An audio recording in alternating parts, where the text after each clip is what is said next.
Siap bombardir kapal Cina, Republik Indonesia gerahkan satu kapal andalannya.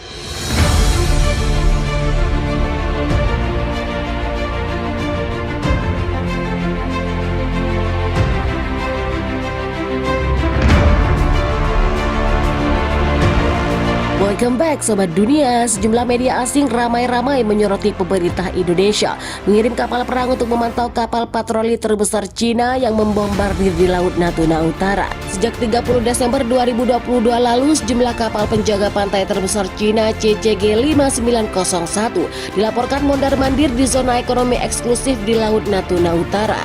Bagi Cina, perairan itu bagian dari loncengan selatan yang diklaim miliknya secara sepihak. Kapal perang itu diusut tuntas siap membombardir kapal Cina yang jadi gara-gara di Laut Natuna. Kepala Staf Angkatan Laut Kaisal Muhammad Ali mengatakan telah mengerahkan kapal perang Republik Indonesia untuk menghajar kapal CCG 5901 milik Cina tersebut pada siang hari ini.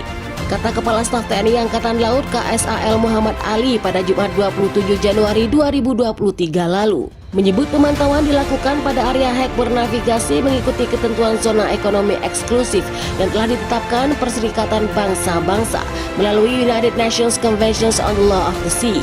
Respon Indonesia terhadap tingkah Cina tersebut menjadi sorotan media asing. Portal berita Amerika Serikat CNN menuliskan laporan berjudul Indonesia kirim kapal perang pangkal kapal Ghost Squad Cina pada Jumat 27 Januari 2023. Media Australia ABC News juga memberitahukan lokasi yang lebih spesifik menyoal kapal Cina dan Republik Indonesia.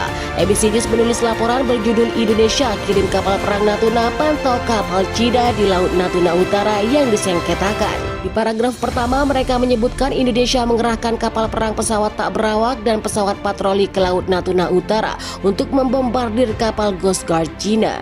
Kapal Cina tak melakukan aktivitas yang mencurigakan namun perlu kami pantau karena sudah lama berada di zona ekonomi eksklusif Indonesia, kata Kepala Staf Angkatan Laut KSAL Muhammad Ali dalam laporan ABC News. Pada bulan Desember lalu, sebuah pesawat mata-mata RC-135 Amerika terlibat dalam manuver berbahaya melawan jet tempur J-11.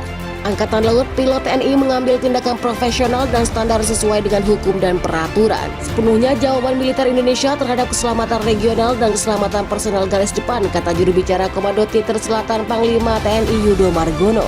Menurut Jiran, rudal Zikon terbang dengan kecepatan 9 kali kecepatan suara dengan jangkauan lebih dari 1000 km. Mereka membentuk inti dari persenjataan hypersonic bersama dengan kendaraan meluncur advancer yang memasuki tugas Tobar pada tahun 2019. Akan berangkat ke titik dukungan logistik di status atau Tato Surya dan kemudian mengambil bagian dalam perang ketat laut bersama dengan Angkatan Laut Indonesia Rusia. Kata badan itu mengutip dari sumber pertahanan yang tidak disebutkan namanya. Pada hari Kamis, Pasukan Pertahanan Nasional Jiran mengatakan perang tersebut akan berlangsung dari 30 Januari hingga 27 Februari. Latihan militer bersama digelar dengan tujuan untuk memperkuat hubungan yang sudah berkembang antara Jiran, Rusia, dan TNI. Latihan ini akan menjadi yang kedua melibatkan 3 negara setelah latihan pada 2019, jelas Pasukan Pertahanan Nasional Afrika dalam pernyataannya.